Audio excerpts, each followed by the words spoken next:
The question to you, Mr. Charest and Mr. Poilievre, how do you make room in the Conservative tent for all those who hold opposing views to yours? How does the party enter the next election?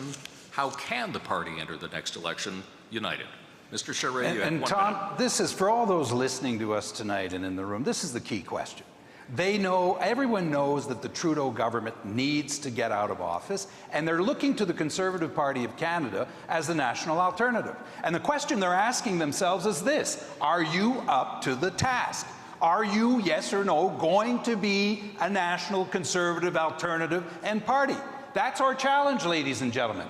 And what is that party? It's based on core values that we all agree on. Fiscal conservatism, a market-based economy, economic policies that promote economic growth, including oil, gas, pipelines, and mining.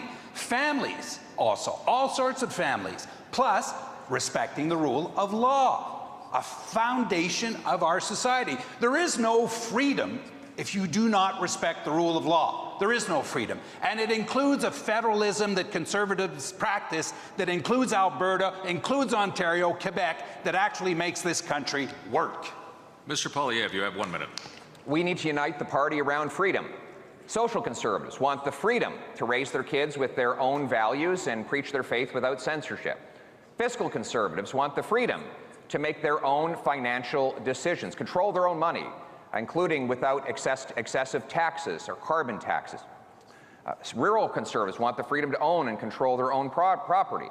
Progressive conservatives want for women, minorities, First Nations to have the freedom to make their own decisions without discrimination. Libertarian conservatives want freedom of speech, freedom to make their own decisions online, and freedom to speak without the government censoring them.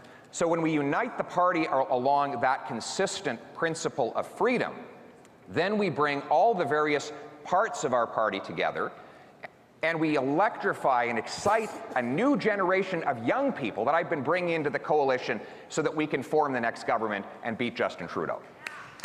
Mr. Charest, you have 45 seconds. I want to be very clear. I'm not running as a hyphenated Conservative, ladies and gentlemen. We've had enough. We'll leave that to the Trudeau and the left to hyphenate everyone. I am not a hyphenated Conservative. I am a Conservative, period. You know what values I espoused and practiced all my life. And once we are rallied around those values, and we're together, you also know that we will respect those who don't agree with us, who may have different views. And Mr. Poilievre talked about social conservatives. Let's talk about that. He still won't tell you his position of whether he is pro-choice or pro-life. I respect social conservatives. They will always have a place in our party. They are good people, faith-based people who deserve a place at the table and in the family. Mr. Poilievre, 45. Well, I believe in freedom of choice on that issue. I already said that at the very beginning. So I don't know what you missed. I don't know if you were listening. Yes, it is. That's what I said. But Mr. Charest, why didn't you take a moment to acknowledge that you're the only one on this stage who actually voted for a law that would recriminalize abortion when you were part of the Mulroney government? You did. You did. And you can take a moment now to renounce your earlier vote if you've changed your mind, but that was your position. You seem to have forgotten it.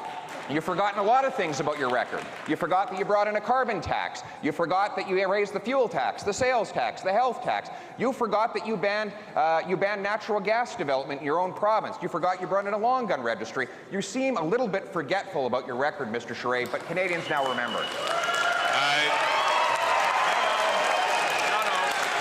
No. You know, you guys know the rules.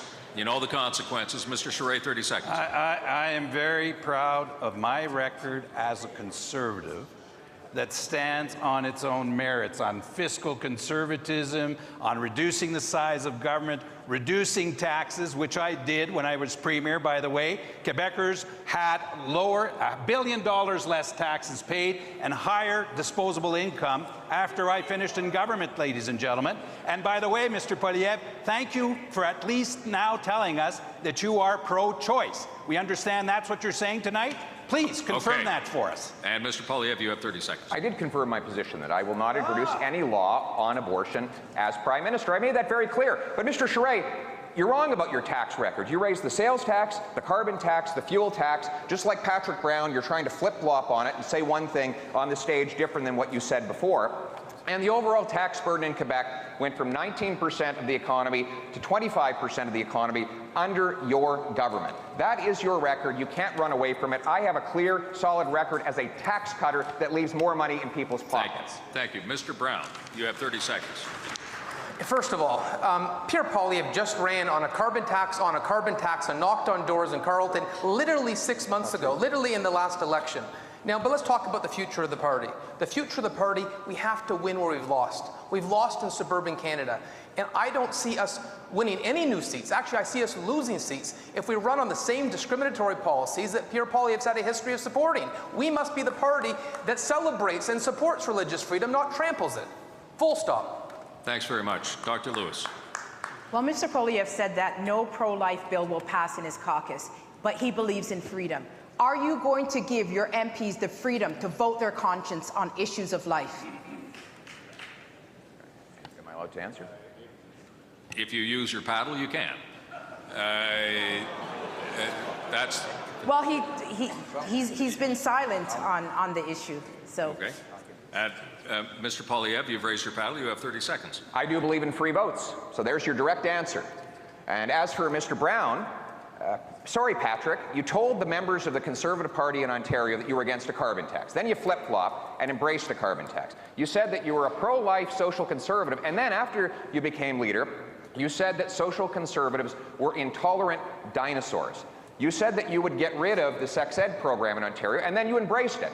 You now attack all the Harper government policies that you enthusiastically supported and embraced when you were part of his caucus. Thank Nobody you, Mr. can believe a word that Is you anybody say. else wanting to get involved in this? Mr. Aitchison, 30 seconds. Well, I appreciate everybody talking about the importance of, all the different types of conservatives. I think Mr. Poilievre gave us a great list of all the different types of conservatives. And it is important for us to respect each other and have respectful dialogue. But it's not enough just to unite conservatives. We need to win over swing voters, people who aren't part of our party. And I think that's going to be extremely difficult, especially if they watch some of the nastiness on this stage tonight.